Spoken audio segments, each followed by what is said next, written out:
Kalau dia sudah stempel pendusta, dusta itu biasa bagi dia, makan sehari ngomong dusta sana, ngomong dusta sini. Kita kadang lihat heran, ini orang enggak malu dusta. Dia sudah enggak malu.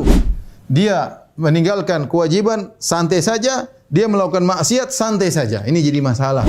Bahwasanya kalau kita bicara tentang hidayah, maka hidayah taufik, hidayah dari Allah ada dua. Ada hidayah Islam, barang siapa yang meninggalkan hidayah ini itu dicabut darinya, maka dia murtad. Adapun percuma kau bertobat, tobat sambal tidak akan terima, itu kata syaitan. Jangan dengar. Tuhan kita tidak seperti yang kau sangkakan wahai iblis. Tuhan kita Maha Pengampun lagi Maha Penyayang. Yang penting seorang ketika bermaksiat bertobat dengan sungguh-sungguh. Maksud berdakwah amar ma'ruf nahi mungkar. Sering mengirim pesan mengingatkan sholat percakapan di pesan singkat tersebut, sedangkan dia sendiri sudah beristri. Bagaimana Ustaz, apakah bisa dibenarkan? Jibril Radio 24 jam nonstop dengerin kajian tanpa ribet. Kenapa? Karena barang siapa yang diberi hidayah, maka dia sangat beruntung, dan barang siapa tidak diberi hidayah, maka dia sangat merugi. Allah Subhanahu wa taala, man yahdillahu fahuwal muhtadi wa may yudlil faulaika humul khasirun. Allah Subhanahu wa taala, barang siapa yang diberi hidayah maka dia dapat petunjuk, dan barang siapa disesatkan maka sungguh mereka adalah orang yang merugi. Ya, barang siapa yang disesatkan maka sungguh mereka adalah orang-orang yang merugi, ya. Orang-orang yang merugi. Kemudian juga misalnya Allah Subhanahu wa taala berfirman, "May yahdillahu fahuwal muhtad." Dalam surat Al-Kahfi, ini dalam surat Al-A'raf, ya. Man yahdillahu fahuwal muhtad wa may yudlil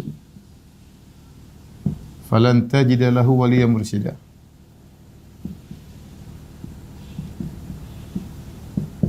Barang siapa yang diberi petunjuk oleh Allah, maka dia telah mendapat petunjuk, dan barang siapa disesatkan, maka tidak akan kau dapati baginya pemberi petunjuk, ya.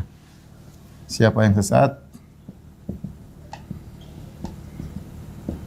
tidak akan kau dapati baginya pemberi petunjuk. Jadi ini sering disampaikan oleh Nabi sallallahu alaihi wasallam dalam khutbah-khutbahnya. Beliau berkata bahwasanya dalam khutbahnya beliau berkata, "May yahdillahu fahuwal muhtad wa may yudlil," ya. Barang siapa fala hadiyalah. May yahdillahu fala mudhillalah. Barang siapa yang diberi petunjuk, tidak ada yang bisa menyesatkannya. Wa may yudlil, barang siapa yang disesatkan maka tidak ada yang bisa beri petunjuk kepadanya, ya. Sebagaimana sabda Nabi sallallahu alaihi wasallam, ya. Wa may yudlil fala hadiyalah. Ya. Subhanallah, saya renungkan sabda Nabi dan ayat-ayat ini. Jadi Nabi pernah bersabda, "Wa may yahdihillahu fala mudhillalah." Barang siapa beri petunjuk maka tidak ada yang menyesatkannya. Wa may yudlil, barang siapa disesatkan maka tidak ada yang bisa beri petunjuk kepadanya. Saya beberapa waktu lalu sempat mengunjungi dosen saya, ya, di rumahnya. Sementara dosen saya sedang membimbing suatu disertasi atau suatu risalah ilmiah tentang bantahan kepada orang-orang ateis. Tentang bantahan kepada orang ateis, yang nulis adalah seorang mahasiswa dari Eropa, kalau nggak salah dari Swedia atau dari Swiss, yang subhanallah dia berasal dari keluarga yang ateis semuanya, ya. Tinggal di tengah-tengah di Eropa, kemudian di tengah-tengah orang-orang kafir. Subhanallah, tiba-tiba Allah kasih dia hidayah. Kemudian dia sekolah di Universitas Madinah, kemudian dia masuk S2, kemudian dia masuk S3, dan sedang menulis bantahan terhadap orang-orang ateis. Subhanallah. Siapa yang mau kasih dia hidayah? Allah Subhanahu wa taala. Meskipun dia tinggal di negara-negara, di lokasi yang penuh dengan, ya, kesesatan, ya, bahkan dari keluarga yang dalam kesesatan, tapi subhanallah kalau Allah ingin kasih hidayah, Allah kasih, dan dia ditugaskan oleh Allah untuk membantah mereka, ya. Jadi masalah hidayah adalah rahasia Allah Subhanahu wa taala. Kalau Allah beri hidayah maka orang tersebut maka sangat beruntung, ya. Oleh karenanya di antara bentuk sangat urgen, ya, kita sangat dianjurkan selalu untuk minta hidayah.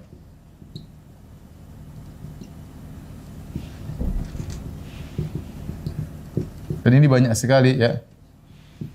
dalil-dalilnya bahwasanya kita disuruh untuk berdoa untuk minta hidayah. Contohnya dalam surat Al-Fatihah, ihdina siratal mustaqim.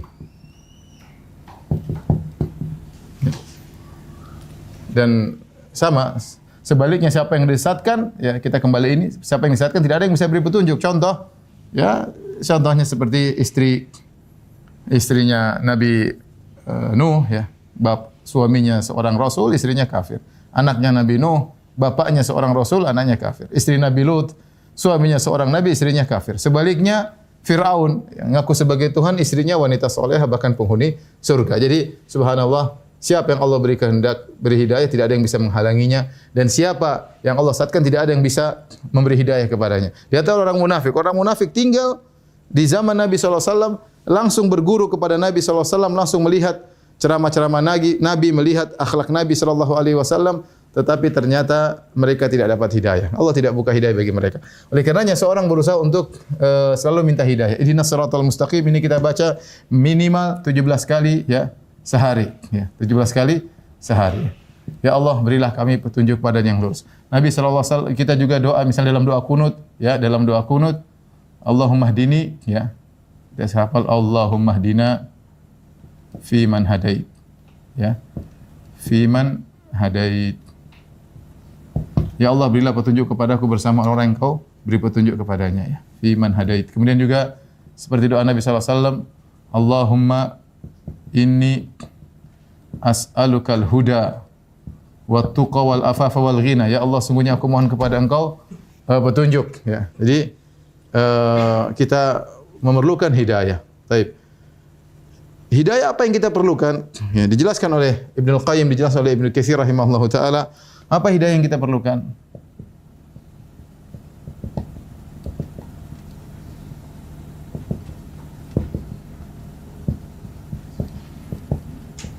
Banyak hidayah yang perlu kita perlukan.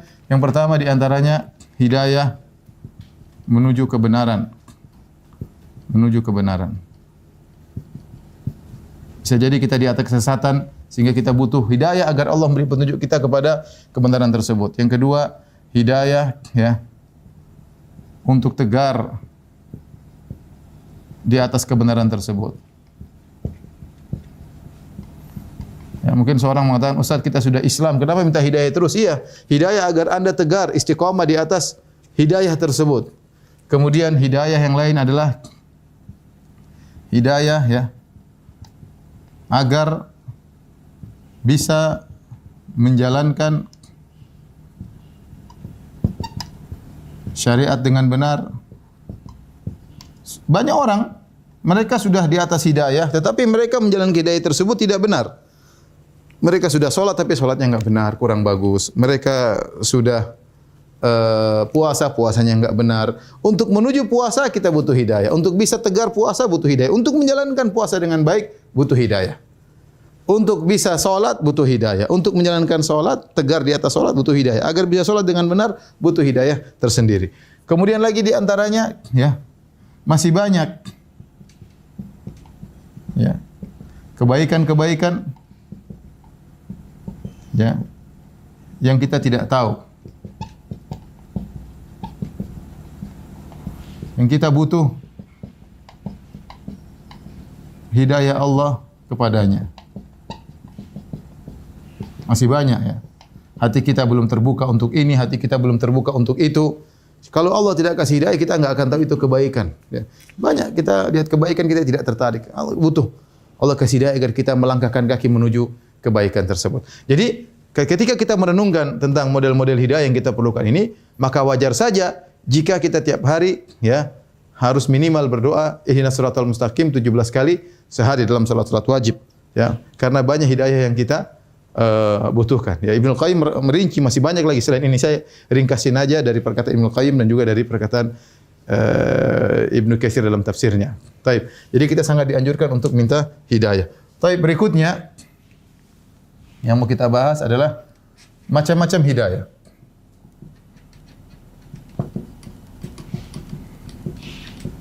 Macam-macam hidayah ya. Hidayah ada namanya hidayah umum ya. berkaitan dengan seluruh makhluk,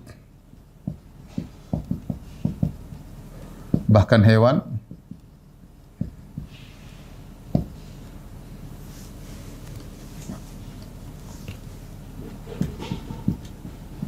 Kemudian ada hidayah, ya, hidayah umum berkaitan dengan penjelasan kebenaran. Ini mencakup muslim dan kafir dan non muslim. Kemudian ada namanya hidayah untuk menjalankan kebenaran. Ini yang disebut dengan hidayatut taufik. Hidayatut taufik. Kali namanya hidayatul irsyad. Baik. Contoh hidayah umum berkaitan dengan seluruh makhluk seperti firman Allah Subhanahu wa taala, ya. Ketika Nabi Musa ditanya oleh Firaun, "Wa ma rabbukuma ya Musa?" Siapa Tuhanmu wahai Musa? Kata Musa, qala rabbuna alladhi a'ta kulla syai'in khalqahu thumma hada. Ketika Firaun bertanya kepada Musa, "Wahai Musa, siapa Tuhanmu?" Maka Nabi Musa menjawab, "Rabbuna alladhi." Rabb kami adalah a'ta kulla syai'in khalqahu, yang telah memberikan bentuk seluruh makhluk. Setiap makhluk diberi bentuk khusus oleh Allah Subhanahu wa taala. Tsumma hada, kemudian beri petunjuk, yaitu Rabb kami, kata Nabi Musa, Rabb kami adalah yang memberi bentuk kepada seluruh ciptaannya,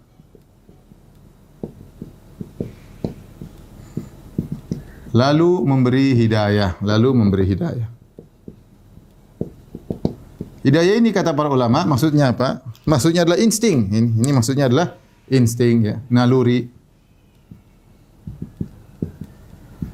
Ya, insting atau naluri. Seperti hewan bagaimana dia bisa mencari makan, hewan bagaimana dia bisa melakukan perkawinan, bagaimana ketertarikan jantan kepada betina, bagaimana semut begitu lahir dia langsung bisa berbagai macam semut, bisa langsung membagi tugas. Dia tahu dia sebagai semut pekerja, satunya tahu dia sebagai semut pejantan, satunya tahu sebagai semut ratu. Ini semua yang kasih petunjuk siapa? Nggak ada yang ngajarin mereka, yang ngajarin Allah Subhanahu wa taala.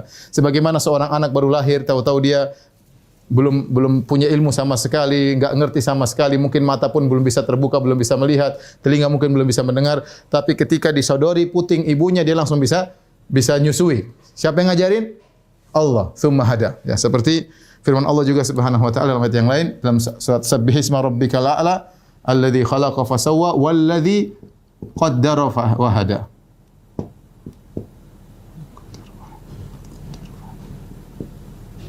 Walladzi akhrajal mar'a, dan seterusnya. Sabbihisma rabbikal alladzi khalaqa walladzi qaddara fa hada walladzi akhraj. Ya. Yang mentakdirkan, yang merencanakan, fahada, kemudian memberi petunjuk. Maka ini namanya hidayah umum. Kemudian yang kedua, hidayah umum berkaitan dengan penjelasan kebenaran, yaitu Allah menjelaskan kebenaran bagi orang mukmin dan orang kafir. Kata Allah Subhanahu wa taala, misalnya wa hadainahun najdain. Kami beri petunjuk kepadanya dengan dua jalan, yaitu kami menunjuki manusia, menjelaskan, ya, dua jalan. Jalan kebenaran jelas, jalan keburukan juga jelas. Allah kasih tahu ini jalan kebenaran, tinggal pilih yang mana. Wa hadainahun najdain. Contoh juga firman Allah Subhanahu wa taala, wa amma samudu fahadainahum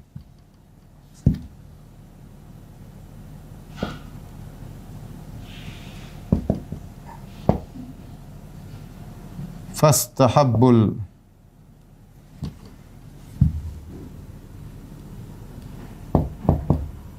al-ama 'alal huda.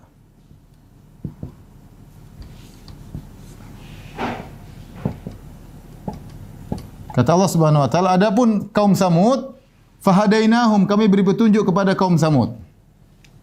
Adapun kaum Samud, kami beri petunjuk kepada kaum Samud. Kami beri petunjuk kepada kaum Samud.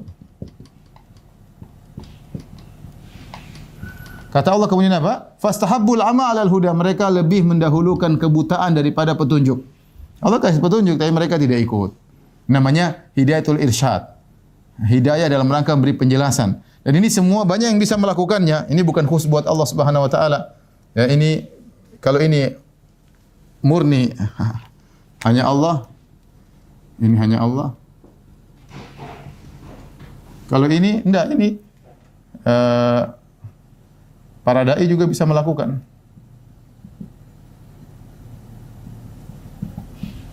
Menjelaskan ya. Bisa melakukan menjelaskan seperti menjelaskan ya mana jalan kebenaran ya. Kalau mau ikut silakan. Demikian juga Allah memuji Nabi sallallahu alaihi wasallam dengan sabdanya wa innaka la tahdi ila siratim mustaqim. Sungguh engkau Muhammad benar-benar memberi petunjuk kepada jalan yang lurus. Engkau beri petunjuk kepada jalan yang lurus. Jadi Rasulullah sallallahu alaihi wasallam adalah ahli dalam hal menjelaskan. Tapi bukan ini yang penting. Yang penting ini, yang poin ini yang ingin kita sangat penting adalah ini. Ini hanya milik Allah, ya. Hanya milik Allah. Bagaimana seorang dapat hidayah untuk menjalankan kebenaran yang telah dijelaskan dalam Hidayatul Irsyad. Hidayatul Irsyad hanya penjelasan. Ya. Hidayah ini adalah untuk menjelaskan, ini tidak ada yang miliki kecuali Allah Subhanahu wa taala. Dalilnya contohnya Allah berfirman ya. Apa? Tentang Nabi sallallahu alaihi wasallam. Innaka la tahdi man ahbabta. Ya. Sesungguhnya engkau Muhammad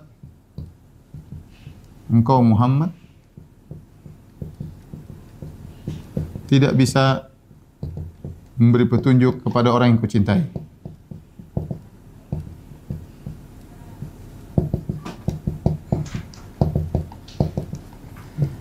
Nabi kurang apa dalam masalah hidayatul irsyad, dalam masalah penjelasan Nabi nomor 1, paling top, yang paling fasih, yang paling cerdas. Nabi SAW paling fasih, paling sayang kepada umatnya. Ya. Nabi SAW, demikian juga para nabi-nabi yang lain. Tetapi hidayah agar umatnya dapat bisa melakukan, menerima kebenaran tersebut, hanya milik Allah. Nabi tidak berkuasa. Makanya Nabi tidak bisa beri petunjuk kepada orang yang sayang dicintai. Ayat ini turun ketika Abu Talib meninggal dunia, ya Nabi ingin memberi petunjuk kepadanya agar dia dapat hidayah dari Allah, hidayah taufik, tapi ternyata dia tidak dapat.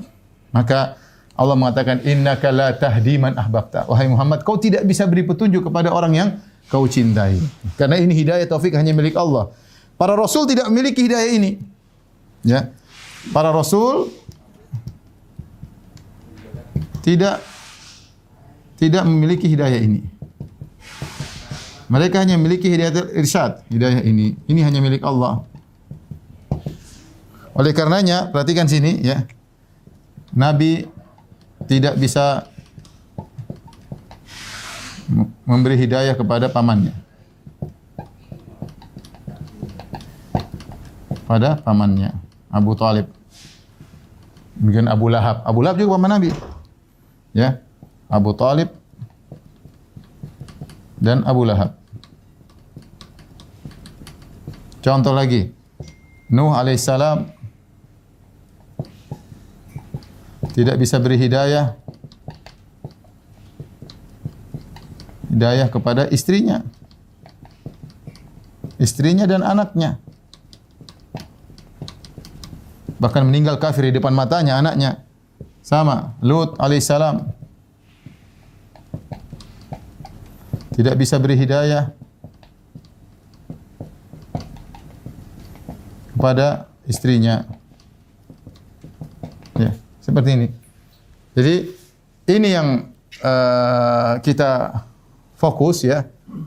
Karena kita ingin dapat hidayah dari Allah Subhanahu wa taala untuk menjalankan kebenaran. Inilah hidayah yang kita perlukan menuju kebenaran.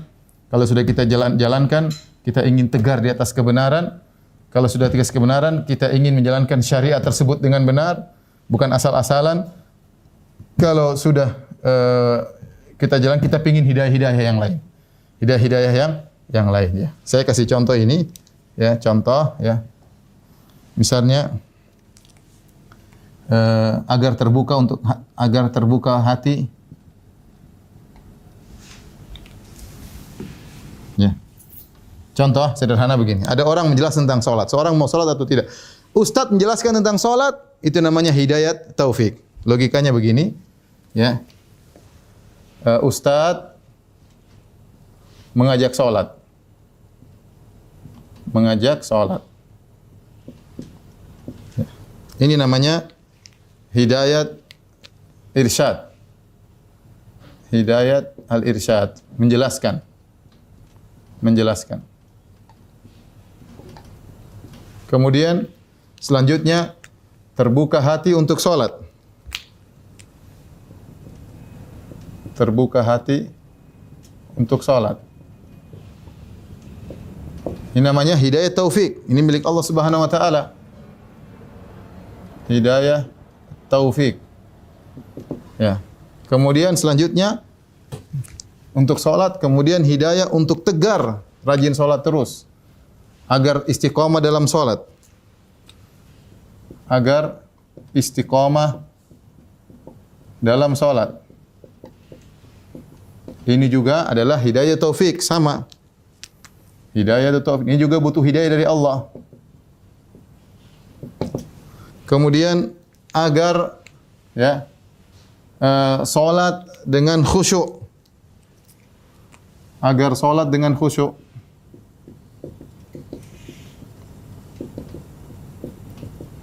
Ini juga hidayah taufik dari Allah Subhanahu wa taala, butuh hidayah tersendiri.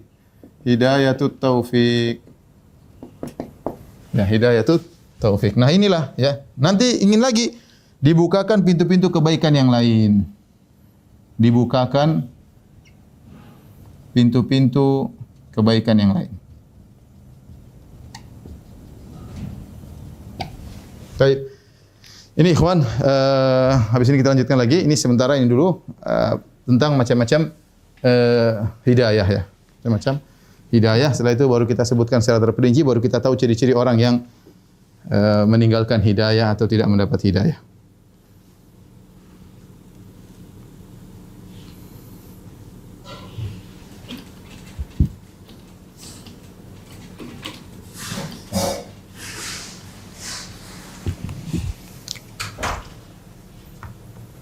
Baik, kalau tadi kita menjelaskan tentang macam-macam hidayah, sekarang kita khusus tentang macam-macam hidayah taufik. Macam-macam hidayah taufik. Ini yang sedang kita bahas, yaitu hidayah khusus ya. Hidayah taufik. Kita tidak berbicara tentang hewan yang hidayah insting tadi atau hidayah penjelasan. Jadi taufik itu bagaimana kita bisa menjalankan kebaikan. Ini secara umum ada dua, ya. Ada dua, yaitu hidayah al-Islam. Ya. Ini dia bersifat umum kepada kaum muslimin.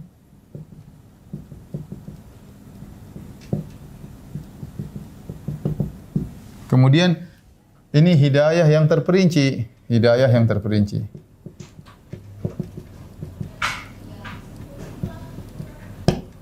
Yaitu hidayah kepada seluruh kebaikan. Kebaikan-kebaikan secara rinci. Nah, kalau seorang dicabut hidayah dari ini, jika dicabut hidayah dari ini, ya, jika seorang meninggalkan hidayah ini,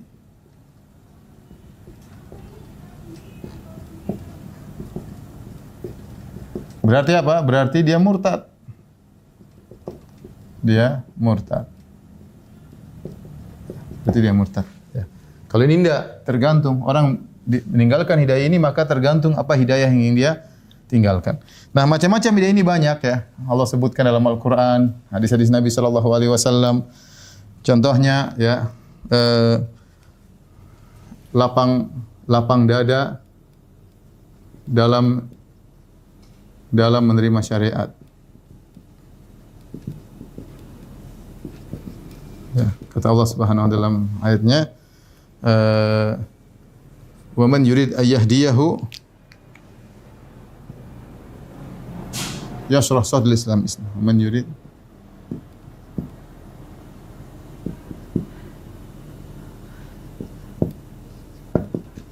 yashrah man yuridillahu an yahdiyahu man yuridillahu an yahdiyahu yashrah sadrahu lil Islam wa man yurid ay yudhillahu yaj'al sadrahu dayyqan harajan ka'annama yas'adu ila sama wa man yurid an yudhillahu yaj'al sadrahu dayyqan harajan ka'annama yas'adu ila sama. Kata Allah Subhanahu wa taala, barang siapa yang Allah ingin beri petunjuk kepadanya, yashrah sadrahu lil Islam. Itu Allah lapangkan dadanya. Allah lapangkan dadanya untuk Islam, untuk syariat Islam. Barang siapa yang Allah ingin menyesatkannya, Allah menjadikan dadanya sempit, seakan-akan dia sedang naik di tempat yang tinggi di langit. Kita tahu orang kalau semakin naik ke tempat yang tinggi, oksigen semakin berkurang, dia semakin sulit bernapas. Kita lihat dari bawah seakan-akan dia dalam kondisi lapang, ternyata dia sulit bernapas. Dan ini di antara ilmu dari Allah Subhanahu wa taala menjelaskan bahwasanya orang naik ke langit itu ke atas dia susah bernapas. Ini ilmu pengetahuan yang ada dalam Al-Qur'an di antaranya. Adapun orang yang diberi hidayah, orang yang diberi hidayah maka yashrah sadrul Islam. Mudah bagi dia menerima Islam dan ini contoh ciri-ciri orang dapat hidayah. Contoh ciri-ciri orang dapat hidayah. Diajarin ilmu ini, diajarin syariat ini, Rasulullah hadisnya begini, maka dengan mudah dia terima, ya. Mungkin dia belum bisa menjalankan, tapi mudah dia terima. Dijalankan bahwasanya pakai jilbab adalah syariat Islam, mudah diterima. Mungkin masalah dia menjalankan tidak bisa, itu urusan belakangan. Tapi dia terima, oh ini benar, logis, dia terima, imannya terima. Ya. Makanya Nabi Allah Subhanahu wa taala berfirman, "Fala wa rabbika la yu'minun hatta yuhaqqimuka fima shajara bainahum, thumma la yajidu fi anfusihim harajan mimma qadaita wa yusallimu taslima." Kata Allah, demi Rabbmu, sungguhnya mereka tidak beriman. Mereka tidak beriman sampai mereka menjadikan engkau sebagai hakim dalam memutuskan perkara mereka. Kemudian thumma la yajidu ma fi anfusihim harajan mimma qadaita. Kemudian mereka terima keputusan engkau wahai Muhammad dan mereka pasrah dengan keputusan engkau. Jadi seorang mukmin atau seorang mukminah jika datang syariat jelas dalilnya sahih, dadanya lapang. Berarti dia dapat hidayah terperinci. Dalam hari ini dapat hidayah. Ada seorang mungkin muslim tetapi dia sedikit-sedikit dia ngeyel, sedikit-sedikit dia ngeyel, dia tentangkan dengan logika dia. Maka dia sedang dicabut hidayahnya dari sisi ini. Maka kalau kita mau kebalikannya berarti yang ciri orang dicabut hidayahnya sulit menerima dalil, sulit menerima syariat, sulit. Meskipun dia orang Islam. Dari sisi ini dia sulit mendapatkan hidayah atau dia tidak ciri-ciri dia tidak mendapatkan hidayah dari poin ini, ya. Contoh lagi, ya, misalnya sabar, ini Allah sebutkan lafal-lafal hidayah. Contoh yang kedua, sabar dalam menjalani musibah. Contoh Allah Subhanahu wa taala berfirman, "Ma asaba min musibatin"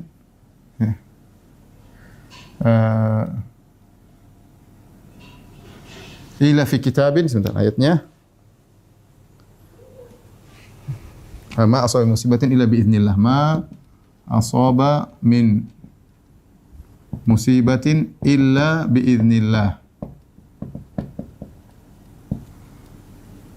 Wa may yu'min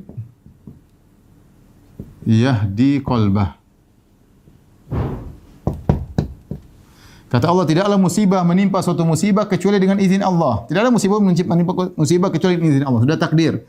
Wa may yu'min, barang siapa yang beriman dengan segala musibah takdir Allah, yahdi qalbah. Allah beri petunjuk kepadanya. Jadi, kalau dia bersabar, ya yu'min maksudnya bersabar, yakin semua karena takdir Allah,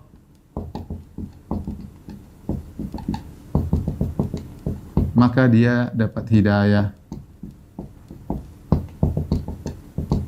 Kata Allah, yahdi qalbah. Allah beri hidayah kepada hatinya. Nah, kalau ada seorang tidak sabar dalam menjalani musibah, dia meronta-ronta, kemudian ngamuk-ngamuk, menunjukkan bahwasanya dia tidak mendapat hidayah dari sisi ini, ya. Dan ini menunjukkan bahwasanya hidayah hilang darinya dari sisi ini, ya. Meskipun dia mungkin orang Islam, ya.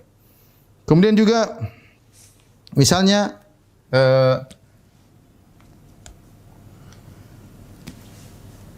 tidak merasa berdosa atau merasa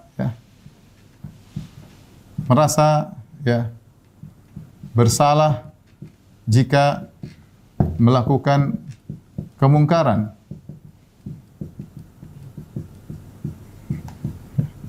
Orang yang ada hidayah dalam hatinya, dia akan merasa bersalah jika melakukan apa? Kemungkaran. Kenapa? Hatinya masih bersih. Hatinya masih bersih. Adapun jika dia sudah tidak merasa bersalah, tidak merasa berdosa ketika melakukan kemungkaran, maka dia dicabut hidayahnya, ya. Maka ini sebenarnya kalau kita berbicara tentang ciri-ciri orang dicabut hidayah, maka kebalikan dari ini semua, ya. Ini tadi saya ulangi. Ciri-cirinya sebaliknya adalah apa? Tidak merasa lapang dada dalam, ya, menerima perintah Allah Subhanahu wa taala. Allah atau larangan, ya. Ada orang seperti itu, ya, dia bilang ini hukumnya haram, dia ini gimana? Enggak, hawa nafsunya enggak bisa. Hawa nafsunya enggak mau terima kalau ini hukumnya haram. Banyak. Misalnya dalil-dalil menunjukkan haram, musik itu haram. Hawa nafsunya enggak bisa haram. Beda dengan orang, iya saya terima haram, tapi saya belum bisa meninggalkan musik. Itu lain.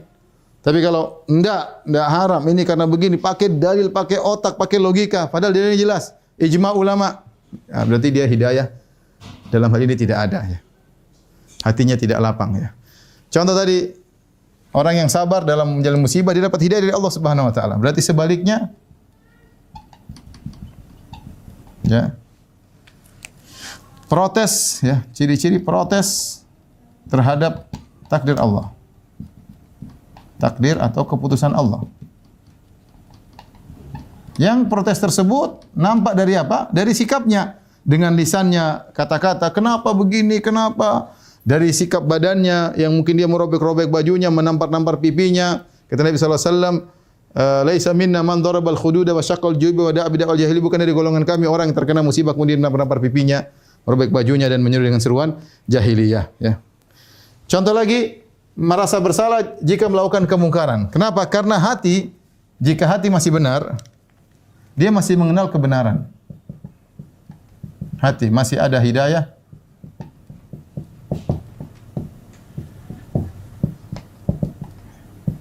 maka dia peka dengan kemungkaran. Dia tahu ini salah. Sebaliknya, ya, hilang kepekaan terhadap kemungkaran. Hilang kepekaan dalam kemungkaran. Sudah jadi hal yang biasa. Ya. Maksiat jadi hal yang biasa. Dia meninggalkan kewajiban santai saja, dia melakukan maksiat santai saja. Ini jadi masalah.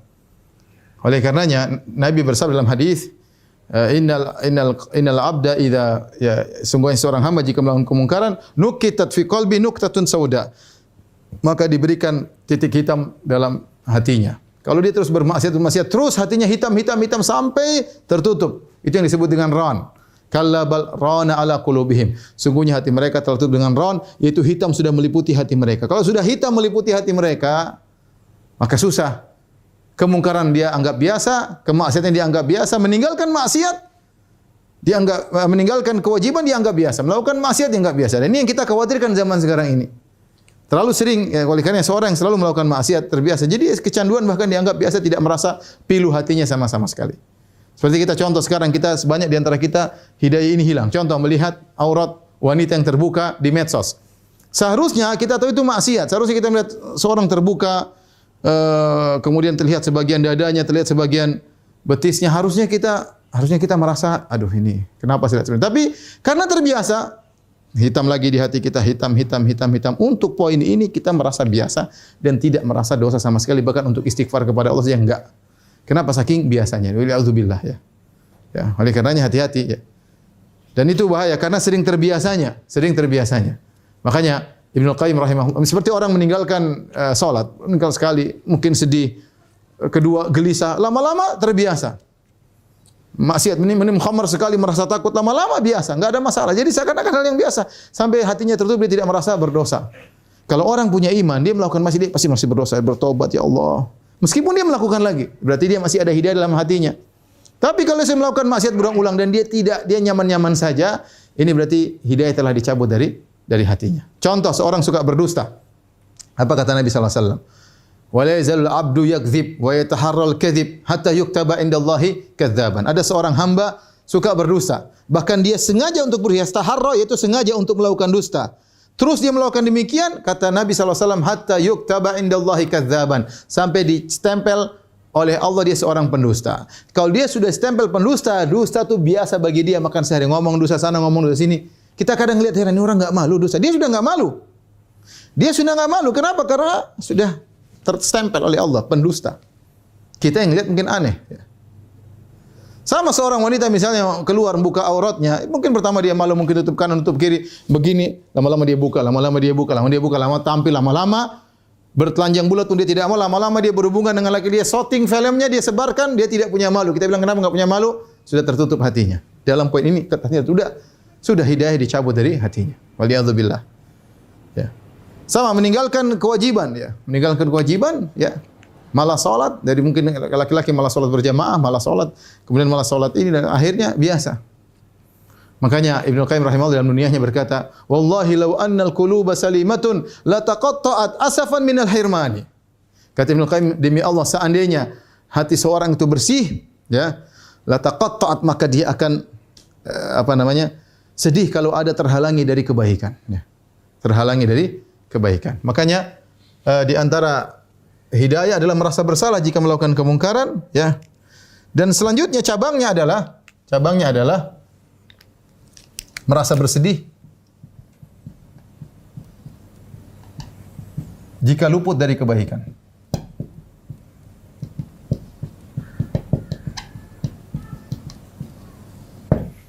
Lawannya, ya.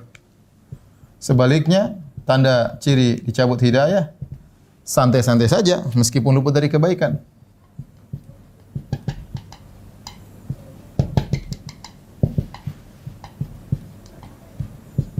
Orang yang masih ada hidayah dalam hatinya, ya.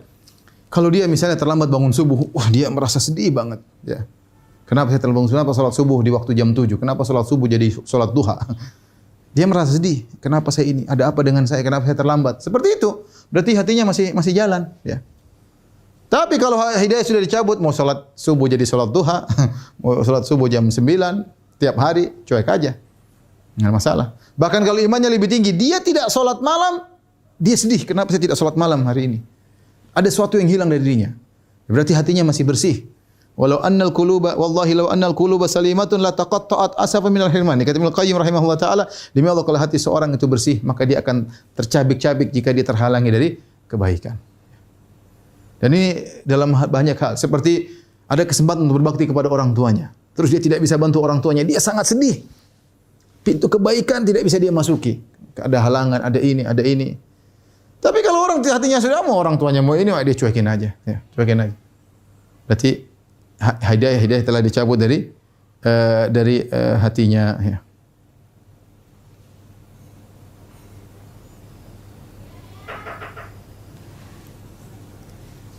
Di antara tanda-tanda hidayah yang secara detail yaitu di penghujung hayat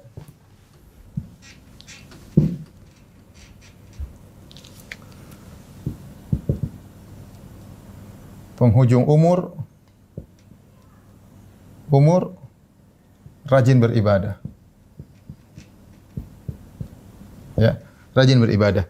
Ya, kata Nabi sallallahu alaihi wasallam dalam hadis ya dari Anas bin Malik, Rasulullah SAW bersabda, "Idza aradallahu bi 'abdi khairan ista'malahu." Kalau Allah ingin kebaikan pada seorang hamba, Allah gunakan dia. Maka ditanya, "Wa ma kaifa yasta'milu?" Bagaimana Allah menggunakan dia? Kata Nabi sallallahu alaihi wasallam, "Yuwaffiquhu li amalin salih qabla mautihi." Kata Nabi sallallahu alaihi wasallam, "Yuwaffiquhu li amalin salih qabla mautihi." Yaitu Allah beri hidayah kepadanya. Taufik itu hidayah taufik, beri hidayah kepadanya.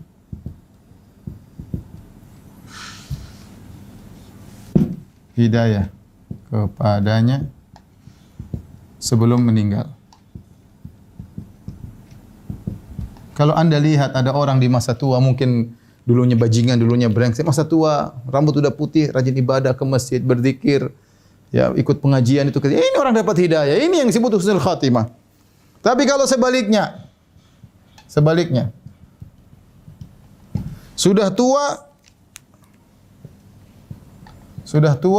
masih aja urusan dunia, masih aja sibuk dengan dunia, lupa ibadah.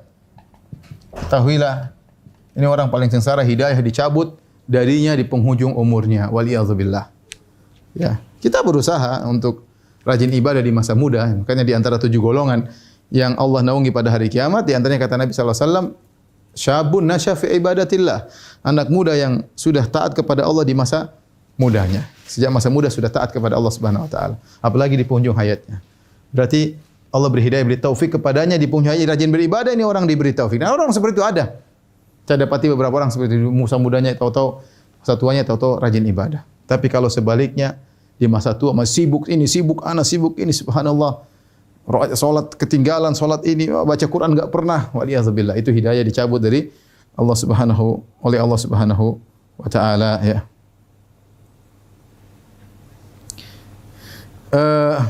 Kemudian di antaranya, ya, di antara hidayah yang Allah berikan adalah senantiasa bersandar kepada Allah Subhanahu wa taala.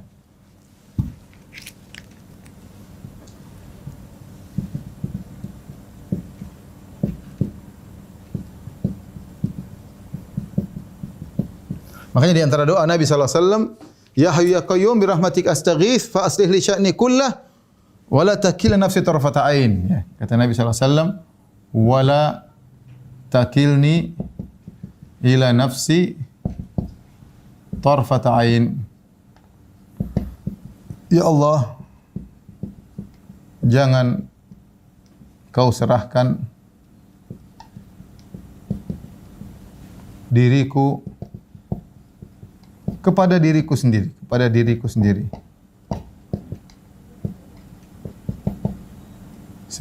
meskipun sekejap mata,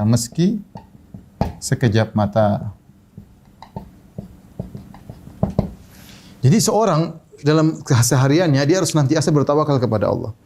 Dalam segala hal, jangan bertawakal nih, makanya Allah mengatakan tawakal dalam ibadah, tawakal dalam kehidupan sehari-hari, dia senantiasa serahkan kepada Allah. Dan Nabi ajarkan tawakal dari keluar rumah, bismillah tawakkaltu 'alallahi wa la quwwata illa billah. Bahkan sampai mau tidur, wa fawwadtu amri ilaik. Di antara doa tidur Nabi, kata Nabi, aku serahkan urusan kepada Engkau. Seorang senantiasa bertawakal. Dalam hal dia berjualan, dia bertawakal. Dia berdagang bertawakal, dia beli barang bertawakal, dia jalan-jalan bertawakal. Ingat kepada Allah. Ini orang selalu diliputi oleh hidayah dari Allah Subhanahu wa taala. Sebaliknya,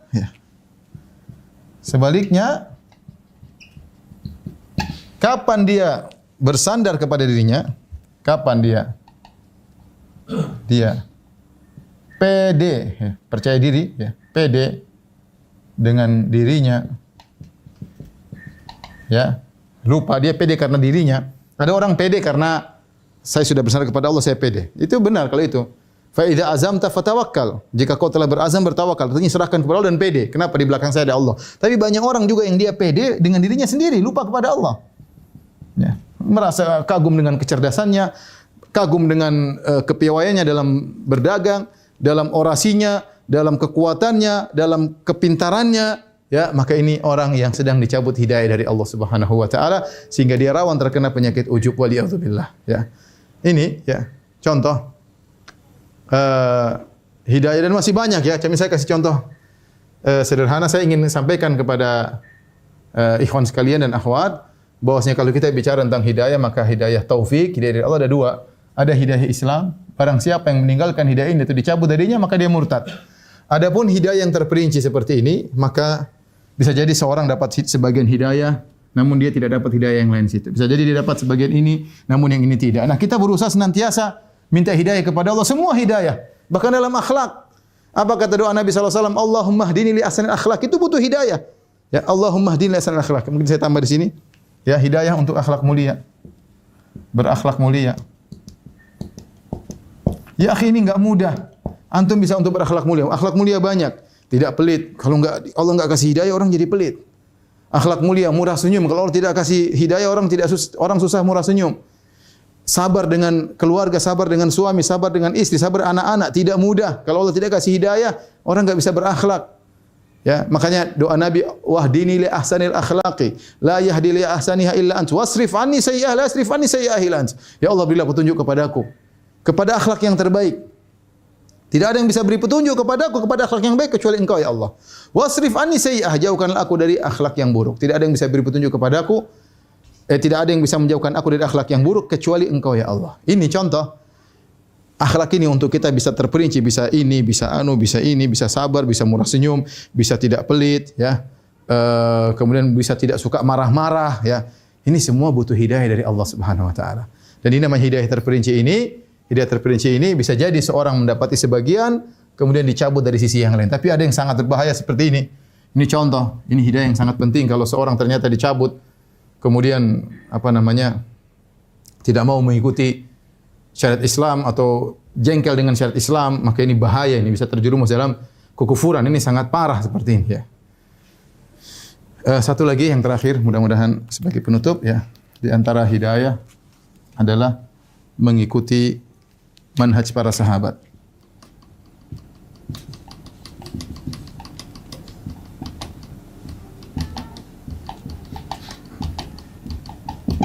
Kata Allah Subhanahu wa taala, "Fa in amanu bimithli ma amantum bihi." Fa in amanu bimithli ma amantum bihi faqad ihtadaw. Fa in tawallaw fa innahum fi shiqaq. Kata Allah Subhanahu wa taala, jika mereka beriman, mereka maksudnya orang-orang selain para sahabat musyrik, jika mereka beriman seperti iman kalian, seperti iman kalian. Iman kalian maksudnya siapa? Maksudnya sahabat. Kali ini maksudnya apa? Sahabat. Fa in amanu mithli ma amantum bihi, jika mereka beriman seperti iman kalian, maksudnya para sahabat. Karena ini konteks Allah sedang berbicara kepada para sahabat. Faqad ihtadaw, maka sungguh mereka telah dapat hidayah. Maka sungguh mereka telah dapat hidayah.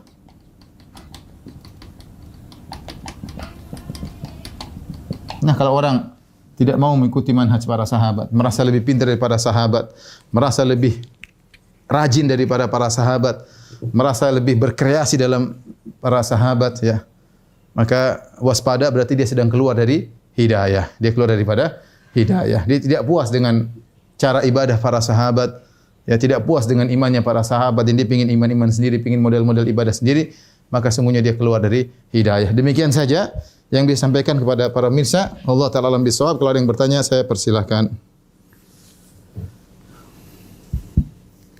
Jazakumullah khair Ustaz. Selanjutnya ini ada beberapa pertanyaan dari teman-teman. Ya.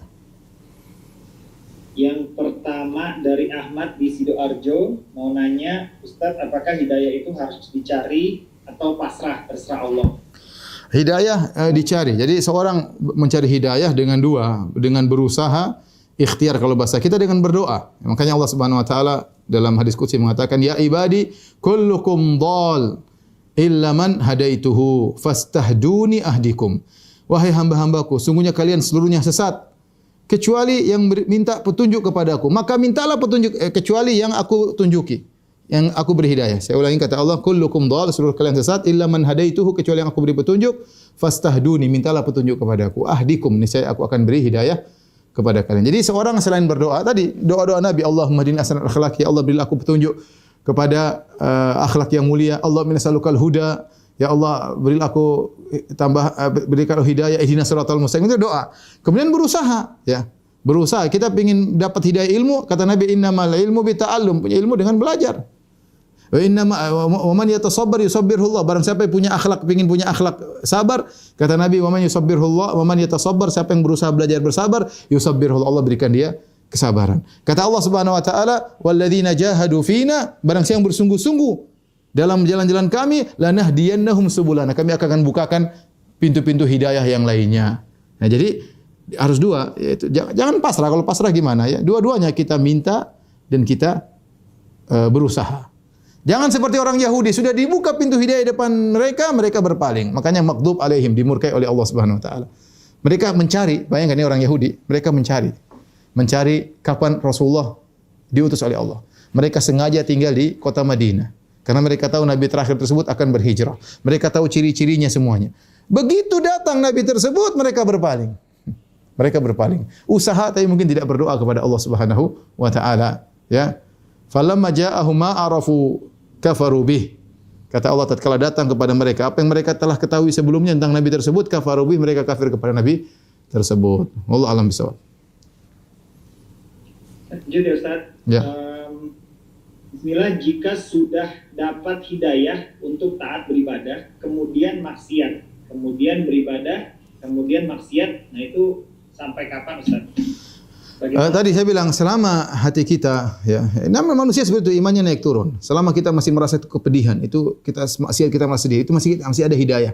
Berarti kita berdoa kepada Allah, ya Allah ampunilah aku. Nanti kita ibadah lagi. Kemudian maksiat lagi. Begitu lagi. Ya, jangan kita biarkan. Jadi masalah kalau orang sudah bermaksiat dia cuekin aja. Cuekin nanti tobat mulai hitam. Akhirnya biasa. Dan dia dari pertama memandang dianggap biasa, kemudian berbicara bercengkerama dengan wanita yang bukan mahramnya dianggap biasa, mulai pertemuan, mulai bersentuhan sampai akhirnya berzina dianggap biasa. Ini perlahan setan menjerumuskan seorang dengan apa? Perlahan-lahan. Kalau seorang tidak dari awal dia bertobat kepada Allah, dan manusia seperti itu ya. Jadi yang penting jika dia makanya dalam hadis kata Nabi, jika dia melakukan maksiat, nukitat fihi nuktatun sauda, ada titik hitam. Kalau dia bertobat, maka dihapuskan. Jika dia bertobat, dibersihkan. Jika dia bertobat, dibersihkan. Demikian. Sehingga cahaya hidayah terus ada dalam hati seorang. Dan sampai kapan dia begitu? Sampai dia meninggal. Yang penting kalau dia bermaksiat, bertobat. Jangan sekali-sekali tunda tobat. Jangan dengar kata syaitan, sudah kamu terlalu banyak dosa-dosamu, percuma kau bertobat, tobat sambal tidak akan terima. Itu kata syaitan. Jangan dengar. Tuhan kita tidak seperti yang kau sangkakan, wahai iblis. Tuhan kita Maha Pengampun lagi Maha Penyayang. Yang penting seorang ketika bermaksiat, bertobat dengan sungguh-sungguh. Ya, wallahu a'lam bishawab.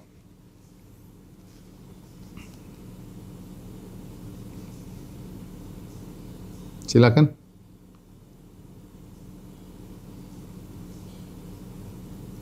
Halo.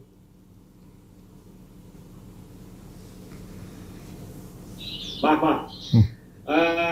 Bagaimana cara memberikan hidayah kepada saudara yang belum mengenal manhaj salaf? Saya sudah jelaskan tadi di awal pengajian. Hidayah ada dua. Hidayah al-irsyad, menjelaskan, sama hidayah taufik. Hidayah taufik yang punya cuma Allah. Adapun hidayah menjelaskan para rasul, mereka para ahli yang menjelaskan, para dai. Semakin orang punya ilmu, dia semakin mampu untuk menjelaskan. Ya, semakin punya ilmu, dia semakin mampu untuk menjelaskan. Nah, kita agar saudara kita dapat hidayah, dua-duanya kita lakukan. Pertama kita minta kepada Allah, berdoa, ya Allah berilah petunjuk kepada saudara, berilah petunjuk kepada manhaj salaf. Dia sudah dapat hidayah secara umum, hidayah Islam, tapi hidayah terperinci masih ada yang kurang. Ya, jangan kita bilang ente belum dapat hidayah. Enggak, semua orang dapat hidayah, tapi hidayah umum, hidayah Islam. Adapun hidayah terperinci, saya sendiri tidak semua hidayah saya dapati. Masih banyak hidayah yang saya belum tahu. Masih banyak hidayah yang belum saya terima, ya. Maka saya terlalu minta kepada Allah agar saya diantarkan kepada hidayah dan seterusnya sampai kita tiba pada puncak hidayah, yaitu masuk surga. Makanya para penghuni surga ketika mereka mau surga, dan itu puncak dari segala hidayah, mereka mengatakan alhamdulillahilladzi hadana li hadza. Segala puji bagi Allah yang telah memberikan petunjuk kepada kami menuju surga ini. Wa ma kunna linahtadiya laula an hadana Allah.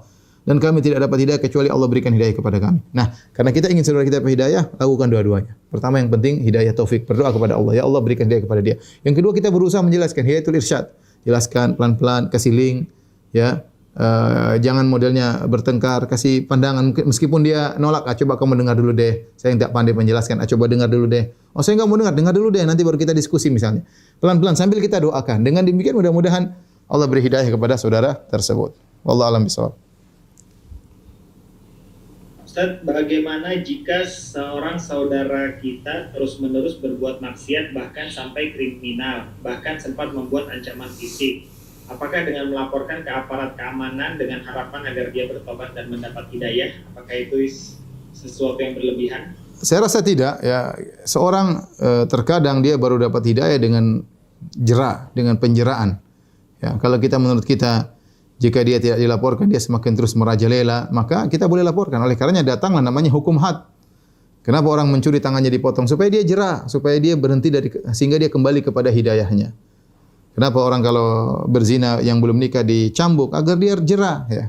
Seperti itu. Jadi jika memang kita laporkan kepada pihak yang berwajib, membuat dia berhenti dari apa yang dia lakukan kriminal, dan kita mulai berikan masukan-masukan, kita datang ke penjara untuk berikan wejangan-wejangan, maka itu mudah-mudahan cara yang terbaik. Tapi yang paling penting berdoa kepada Allah agar diberi hidayah. Allah alam bisawab. Selanjutnya Ustaz, apakah bisa minta didoakan oleh orang-orang soleh agar hidayah kita tidak hilang, hidayah Islam dan hidayah sunnah tersebut? Boleh, tidak jadi masalah, ya. Kita kepada orang yang kita anggap soleh, yang kita semoga doanya dikabulkan, ya. Atau misalnya dia lagi hajian atau lagi umrah, lagi di tanah suci, kita minta doa kepadanya, maka ini tidak jadi masalah, ya. Tapi yang paling penting kita sendiri yang berdoa. Kita sendiri yang berdoa. Itu hanya sekedar penguat, ya. Yang paling penting kita berdoa kepada Allah Subhanahu wa taala. Oleh karenanya ketika ada seorang sahabat datang kepada Nabi sallallahu alaihi wasallam kemudian berkata, Ya Rasulullah, as'aluka murafaqatak fil jannah. Ya Rasulullah, aku minta agar bisa menemani engkau di surga. Ini permintaan berat menjadi teman Nabi di surga. Nabi berkata, awa ghairu dzalik? Tidak ada permintaan lain? Coba yang lain saya doain. Kata dia, la huwa dzak, itu yang saya pingin. Maka apa kata Nabi? Fa'inni ala nafsika bi kathrati sujud. Bantulah aku, kau sendiri harus banyak sujud. Artinya saya akan berdoa, berusaha beri syafaat kepada engkau nanti di akhirat. Tetapi kau juga banyak sujud. Ya, jadi pelong dua-duanya. Jadi jangan kita, saya sudah minta ustaz doain, saya sudah minta habib doain, saya sudah minta ulama doain. Kita sendiri, coba kita sendiri, ya gimana? Ya, mereka adalah yang paling utama kitanya. Makanya ketika Allah berkata, wa idza sa'alaka ibadi anni fa inni qarib. Kalau hamba-hambaku bertanya kepada engkau wahai Muhammad tentang aku, sungguhnya aku ini dekat. Dekat apa? Ujibu da'watad da'i idza dan aku mengabulkan doa orang yang memohon kepadaku. Maka yang paling penting kitanya berdoa. Karena tidak akan merasakan kepiluan kita seperti orang lain. Kita yang sedang merasakan masalah, kita yang merasa hati kita sedang hitam, kita yang merasa hati kita sedang keras. Kita bilang, Ustaz tolong doain saya biar hati saya lembut. Tapi kita sendiri yang menangis di hadapan Allah. Jadi dua-duanya. Jangan kemudian kita serahkan kepada Ustaz, kemudian kitanya tetap aja kacau. Itu ya susah seperti itu, ya. Dan makanya perlu digabungkan sebab-sebab tersebut agar bisa mencapai akibat. Wallahu a'lam bishawab.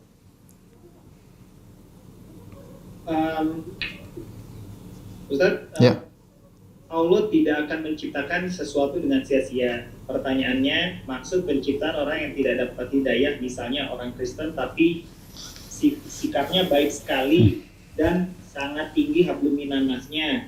Itu maksud penciptaannya bagaimana, Ustaz? Jazakallahu khair. Ini perkara yang kita tidak masuk di benak kita, ya. Ini di luar daripada nalar kita. Kita tahu bahwasanya Allah menciptakan dengan perencanaan Allah. Saya bicara tentang ini tentang masalah takdir sederhana. Allah menciptakan iblis. Kenapa iblis jadi korban? Kok dia jadi iblis? Kenapa Allah tidak kasih? Kalau Allah kasih dari awal kan selesai. Kita enggak perlu pengajian sekarang. Enggak ada pengajian nizamiyah, enggak ada pengajian Ustaz Firanda, enggak ada. Buyar semuanya karena iblis sudah tewas sejak awal atau sudah dapat hidayah dari awal. Kenapa Allah ciptakan iblis? Ini enggak akan bisa kita jawab. Ya, itu nalar Allah, kita enggak bakalan sampai kepada logika Allah. Sedangkan kita saja banyak hal tidak bisa kita logikakan, apalagi kenapa Allah begini, kenapa begitu. Makanya Allah tutup. Allah larang, kata Allah, la yus'alu amma yaf'al. Allah tidak ditanya dengan apa yang dia lakukan. Wa hum yus'alun, manusia yang akan ditanya kenapa mereka melakukan. Kita tidak mungkin bertanya kenapa engkau melakukan ini. Kenapa Allah ciptakan iblis? Iblis dia adalah syarrul mahad, yaitu keburukan. Dari sisi zatnya dia sangat buruk. Tetapi ternyata dia punya maslahat yang banyak. Maslahat yang banyak dengan adanya iblis, maka adanya surga dan neraka. Allah bisa menciptakan dua yang kontradiktif. Allah bisa menciptakan Jibril alaihissalam yang sangat patuh, sebenarnya iblis sangat membangkang. Allah bisa menciptakan Fir'aun dan Musa. Allah menciptakan Muhammad SAW dan Abu Jahal. Ya, Allah bisa adanya bagaimana Allah Maha Pengampun. Kalau nggak ada iblis, nggak ada yang berdosa, nggak ada yang bertobat. Bagaimana Allah Tawwab, ya, bagaimana seperti itu banyak ya. Dan ini semua adalah rahasia Allah Subhanahu wa taala. Ya.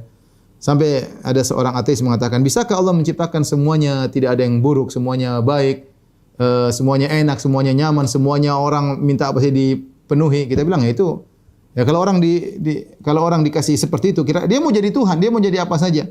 Dan itu adalah suatu wujud yang tidak logis. Ya, coba bayangkan semua orang semuanya baik, ya. Semuanya apa yang diinginkan terpenuhi, ya. Kalau gitu siapa yang mau jadi pembantu, siapa yang mau jadi bos, ya. Siapa yang mau disuruh, siapa yang mau menyuruh, ya. Kemudian tidak ada namanya rasanya rahmat. Kalau semuanya baik, kapan kita bisa merasakan namanya rahmat? Kita tahu rahmat itu kalau kita tahu ada keburukan.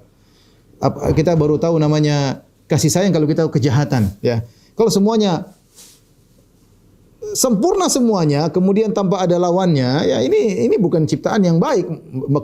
Menurut saya itu bukan ciptaan yang baik. Justru ciptaan yang baik itu yang komplit, ada begininya, ada begitunya, dan ini sekedar logika-logikaan saja. Maksud saya, adapun kenapa ada seorang yang kafir seperti Abu Talib yang kemudian baik tapi kemudian dia kafir, ya kita bilang itu urusan Allah, ya. Allah ingin menunjukkan hidayah di tangan Allah Subhanahu wa taala, ya, dan lain-lain, ya. Jadi itu pertanyaan tidak bisa kita jawab, itu rahasia Tuhan, rahasia Allah Subhanahu wa taala, karena nalar kita tidak sampai kepada hal tersebut. Wallahu a'lam bishawab. Ustaz, berikut kami gabungkan dua pertanyaan. Yang nomor 1, Assalamualaikum Ustaz, saya punya suami yang belum bisa sholat 5 waktu. Saya selalu doakan beliau agar Allah memberikan hidayah. Amin. Apakah langkah saya sudah tepat? Langkah apa lagi yang harus saya tempuh agar suami saya rajin? Ya. Pertanyaan kedua, bagaimana caranya membantu pasangan hidup kita yang selalu maksiat tapi ketika coba diingatkan tersinggung dan marah? Apakah itu berarti hidayahnya sudah dicabut, dan bagaimana sikap istri yang baik? Saya rasa itu sudah benar, ya, karena kita terus terang kita bukan sejak awal, kita bukan hidup di lingkungan yang semua orang sudah kenal agama, semua banyak ustadz di mana-mana, ilmu agama diajarkan di sekolah dari awal. Nah, kita dulu apa? Kita hidup ini ustadz juga nggak ada dulu, cuma 1-2 orang. Kemudian juga sarana belajar juga nggak ada. Kemudian juga kalau belajar agama juga paling 2 jam seminggu, entah yang diajarin apa. Kadang-kadang cuma yang penting lulus ujian. Jadi kita memang jauh dari sebab-sebab hidayah. Kemudian alhamdulillah di zaman sekarang ini, kemudian salah satu di antara seorang suami istri dapat hidayah, suaminya mungkin belum, atau sebaiknya suaminya istrinya belum. Maka kesempatan bagi istrinya untuk mengajak suaminya kepada hidayah. Dengan hidayatul irsyad, dia bimbing suaminya pelan-pelan dengan meningkatkan pelayanan, dengan meningkatkan kasih sayang, ya. Sambil didoakan sebelum dilakukan oleh sang penanya, maka ini sudah sangat luar biasa, ya. Jadi memang mungkin dia belum bisa sempurna, enggak apa-apa, pelan-pelan aja. 3 dulu ya, 3 dulu, nanti tambah lagi dong, atau terus doakan, ya. Dengan perlahan-perlahan tersebut, ya, semoga suaminya, ya, dapat hidayah sedikit demi sedikit, ya. Terkadang hidayah tidak langsung datang plek gitu, terkadang tidak, tapi tahap demi tahap. Maka kita menjadi salah satu sebab agar suami kita dapat hidayah. Bukan semakin ada hidayah datang kemudian suami kita menghindar, akhirnya tidak dapat hidayah. Adapun kalau dia melakukan kemaksiatan, tegur dengan baik-baik. Tegur dengan logis, bicara baik-baik, tidak perlu teriak-teriak, tidak perlu marah-marah. Ya, ngomong baik-baik, sayang ini begini, ini Allah bilang begini, Rasulullah bilang pelan-pelan aja sambil kita doa, ya. Kemudian kita juga sholat di hadapan suami, kita baca Quran depan hadapan suami, kita berdoa, menangis kepada Allah Subhanahu wa taala. Ya, ini ujian bagi sang penanya. Insyaallah apa yang dilakukan, ya, berhasil enggak berhasil dapat pahala dari Allah Subhanahu wa taala. Baik. Untuk teman-teman yang mau bertanya langsung, bisa dengan lakukan raise hand, nanti pihak admin akan membuka layarnya. Selanjutnya sembari menunggu, berikutnya ada pertanyaan berikutnya dari silakan. Syukur untuk waktunya. Alhamdulillah, salatu wassalamu ala rasulillah. Syukur atas penjelasannya yang panjang lebar mengenai soal hidayah. Nah, ini kebetulan Ana lagi di kantor. Nah, suasana di kantor itu saat ada seorang ibu-ibu perempuan itu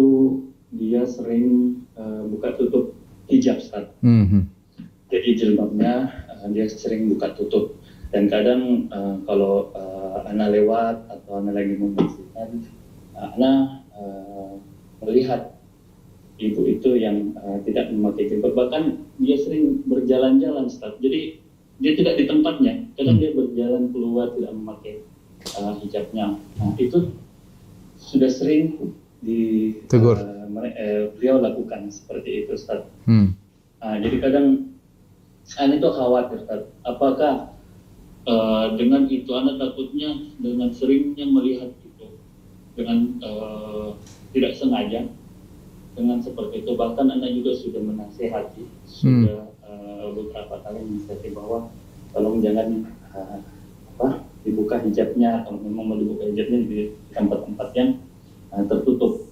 Ya sama aja, Ustaz.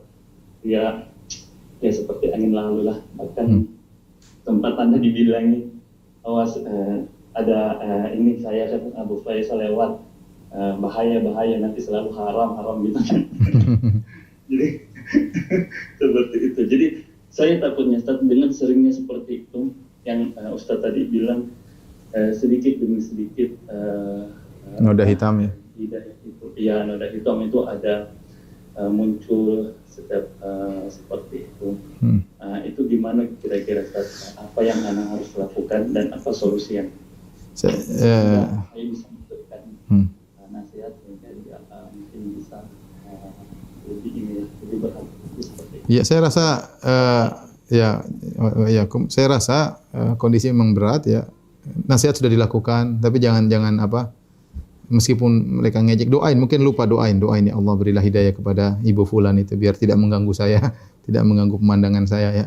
Doain agar dia dapat hidayah ya. Kemudian nasihati. Kalau dia memang tidak mau berubah ya kita yang memang harus beri, namanya tantangan hidup, tundukkan pandangan. Kapan kita lihat astagfirullah, mau dia bilang apa, astagfirullah. Itu yang bisa menghilangkan noda hitam. Tapi kalau kita tidak sertakan dengan istighfar, ya itu akhirnya lama-lama menjadi biasa.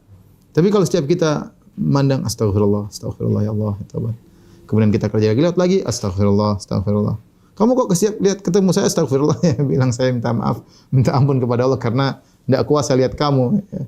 Ya, astagfirullah ya. Ya gitu aja, enggak ada cara lain kecuali kita istighfar agar hati kita yang sudah hitam dibersihkan lagi.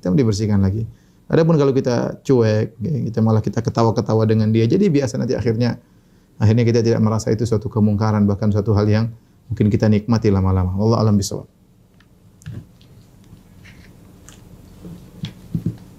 Selanjutnya bagi yang ingin bertanya khusus Ikhwan ya, yang akhwat yang tidak dipersilakan. Ustaz, ada orang yang ingin berbuat baik kepada wanita lain. Ikhwan maksudnya kali ya. Yeah. Kepada wanita lain, maksud berdakwah amar ma'ruf nahi mungkar. Sering mengirim pesan mengingatkan sholat, percakapan di pesan singkat tersebut, sedangkan dia sendiri sudah beristri. Bagaimana Ustaz, apakah bisa dibenarkan?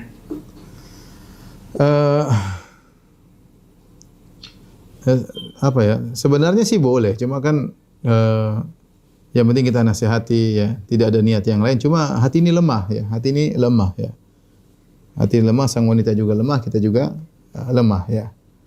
Kalau kita bisa menjaga hati, atau kalau enggak kita lewat istri kita atau bagaimana ya. Karena kalau kita nasihati, apalagi wanita tersebut ternyata punya suami, fitnah, bisa jadi fitnah. Dia tertarik dengan nasihat kita, tertarik dengan kata-kata manis kita, padahal cuma kata-kata manis di WhatsApp ya. Kalau aslinya belum tentu manis.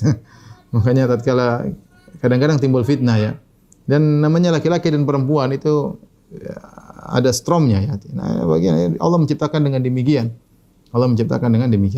Tapi hukum asalnya tidak jadi masalah. Kita nasihati, ya, kita japri, nasihati dengan baik-baik, tapi jangan keseringan.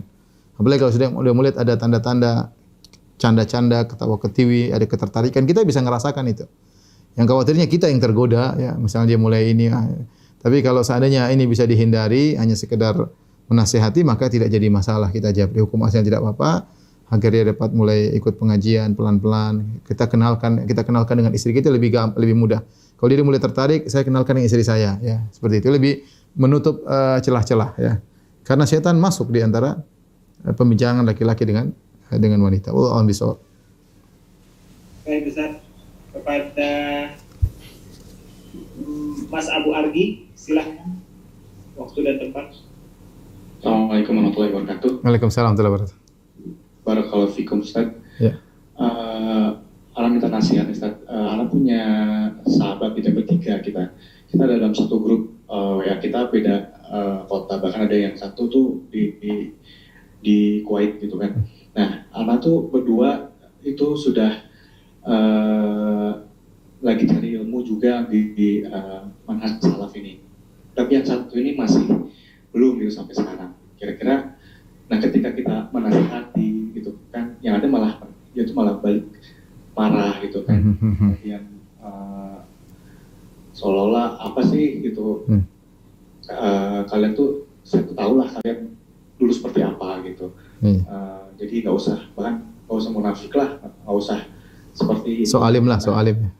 Ya, so alim lah gitu, nasihatin saya seperti ini gitu. Nah, kira-kira gimana kita? Apakah kita mundur saja, kita bubar dari grup itu, atau Antum berapa orang di grup? Bertiga atau berapa? cuma bertiga aja. Kan 2 lawan 1 seharusnya menang. Iya, itu memang yang ini lebih dominan gitu. Gini, jadi masalahnya, alam ya saya lihat, kita memang harus pandai belajar untuk bisa berinteraksi dengan siapa saja ya. Jangankan sama muslim, jangankan beda mana, bahkan sama non muslim terkadang kita bisa berinteraksi dengan mereka. Selama interaksi tersebut tetap ada tujuannya ya. Seperti kita tadi antum bertiga, ada satu yang belum, pelan-pelan sabar. Kalau kita tidak sabar, terus siapa yang bisa menjadi wasilah agar saudara kita, kawan kita dapat hidayah? Kita sabar, terus sabar. Sampai ketika kita memandang pertemanan kita dalam WhatsApp tersebut membuat mudarat kepada kita. Misalnya dia kasih syubhat kita nggak bisa jawab, akhirnya mending kita keluar. Karena keselamatan agama lebih utama daripada segalanya. Tapi selama kita masih bisa berdiskusi, apalagi berdua, ajak dialog. Orang terkadang kalau kita kasih penjelasan, meskipun dia tidak terima sekarang, dia akan jadi masuk dalam benaknya. Lama-lama dia mikir, mungkin suatu saat dia akan dapat hidayah. Tapi tadi jangan lupa doain dia. Saya tidak menganjurkan untuk lepas, tetap aja berteman ya. Kita kan ada urusan bisnis, urusan yang lainnya sambil diberi masukan, kecuali sampai pada tahapan kalau kita teruskan kita yang dapat mudarat, maka kita izin keluar. Selama belum sampai pada tahapan tersebut, kita masih bisa kasih masukan meskipun dia menolak ya tidak mengapa. Ataupun kalau dia memang tidak bicara agama, bicara yang lain. Ya sudah, tidak usah bicara. Sesekali kita masukin lagi, ada ceramah nih, dengar. Tidak usah kita seperti mengajari, dengar ceramah ada bagus nih. Tentang apa. Mungkin dari tertarik kita kasih ustaz-ustaz yang penyampaian enak, dari ketertarikan ustaz tersebut mungkin dia mulai mendengar masuk demi sedikit ya. Allah alam bisawab. Tapi mungkin pertanyaan terakhir, silakan kalau ada yang bertanya. Pertanyaan terakhir silakan Ya. Pak.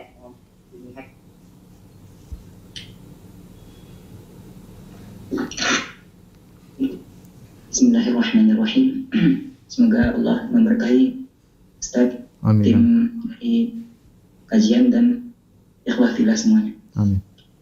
Jadi begini Ustaz, saya seorang mahasiswa di suatu kampus yang notabene dominannya itu agak anti kepada dakwah salaf itu Ustaz. Nah, sehingga bahkan gitu, ada dari teman saya itu yang diserang oleh orang-orang yang membenci dakwah salaf ini. Nah, itu terjadi di lingkungan dakwahnya sendiri, di lembaga dakwah kampusnya sendiri gitu. Jadi bagaimana baiknya bagi saya dan semua teman-teman yang sudah menerima dakwah salaf ini untuk bisa menyebarkan dakwah di kampusnya, sedangkan kondisi dari lembaga dakwah kampusnya masih seperti itu, Ustaz. Barakallahu fiikum. Ya ikhwan, dakwah perlu perjuangan ya. Dakwah perlu perjuangan. Saudara-saudara kita alhamdulillah mereka muslim seperti kita. Cuma mereka butuh mungkin sedikit perjuangan dari kita. Dengan penuh kasih sayang kita jelaskan kepada mereka. Kita niat agar hidayah yang kita rasakan mereka juga hendaknya mereka rasakan. Saya rasa kawan-kawan yang sudah kenal dakwah, yang kenal sunnah, bikin grup sendiri, kemudian mereka diskusikan gimana, apa perlu maju, apa perlu tidak, apa perlu diam. Kalau dalam kondisi tertentu kita nggak bisa, sudah kita diam aja. Nggak usah kita bicara-bicara agama ya. Ya, kalau ada kesempatan kita bisa bicara agama. Kita antum yang bisa melihat situasi ya, dan kondisi, mana masalah dan mudarat itu ditimbang. Tapi maksud saya sejak awal kemudian berhenti tidak mau berdakwah ya, maka ini tidak benar ya. Semua dakwah memang perlu ada tantangannya. Ada siap dimaki-maki, siap dicaci maki, siap direndahkan. Makanya ketika Luqman berkata kepada putranya, "Ya bunayya aqimis sholata," ya, wa'mur bil ma'rufi wanha 'anil munkar wasbir 'ala ma asabak. Kata Luqman, wahai putraku, beramar ma'ruflah dan bernahi mungkarlah, kemudian wasbir 'ala ma asabak, dan sabarlah atas apa yang menimbamu. Kata para ulama, karena amar ma'ruf nahi mungkar pasti diganggu. Orang yang beramar ma'ruf pasti diganggu, ya. Kenapa antum mengatakan apa yang kau pendapat kalian kurang tepat? Orang tidak suka dikatakan tidak tepat, apalagi disalah-salahkan, tidak suka. Ya, antum mengatakan ini haram. Orang tidak suka ke syahwatnya, keinginannya dipotong, dia enggak suka. Ya, ini enggak boleh, dia enggak suka. Itu wajar. Maka kalau meskipun sudah menyampaikan dengan cara yang terbaik, tetap saja orang tidak suka, maka kita akan dibalas dengan cemoohan, rendahkan atau gangguan fisik terkadang. Ya, sabar ya. Sabar ya. Kalau semua orang baru di awal pertempuran kemudian sudah gugur, tidak ada yang bersabar, kemudian kapan dengan sebab apa dakwah mau berkembang? Kecuali pada tahapan kalau kita lanjut mudarat lebih besar, ya sudah, enggak usah maju, sudah. Allah Maha tahu kita sudah berusaha, ini mudarat lebih besar, ya udah kita bicara, kita enjoy dengan grup kita sendiri. Insyaallah enggak, kita saling mengingatkan, saling kuat meskipun di tengah lingkungan yang seperti itu. Wallahu ta'ala bishawab. Demikian saja, semoga Allah Subhanahu wa taala memberikan taufik kita seluruhnya kepada kita menuju akhlak yang baik, menuju kebaikan-kebaikan yang lainnya, dan semoga Allah mengantarkan kita kepada puncak hidayah, itu hidayah menuju surga Allah Subhanahu wa taala. Wabillahi taufiq wal hidayah. Assalamualaikum warahmatullahi wabarakatuh. Jibril Radio 24 jam nonstop dengerin kajian tanpa ribet.